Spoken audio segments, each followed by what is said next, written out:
When considering a platform for your financial needs, it's essential to understand the differences between various options.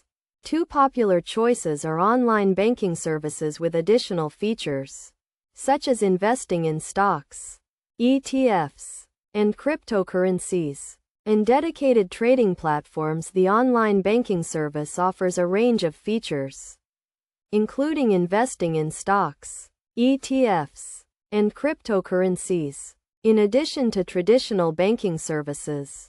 In contrast, the dedicated trading platform provides a broader range of investment options, including commodities, currencies, and more, while the online banking service has a more limited selection of stocks, ETFs, and cryptocurrencies. This is to be expected given its broader focus on banking services. The dedicated trading platform, on the other hand, offers a more extensive range of investment options. In terms of availability, the online banking service is supported in several countries, including Australia, the UK, and the United States, although it is currently not accepting new users in the US. The dedicated trading platform is available in an even wider range of countries, covering most of Europe, the US, and several other nations.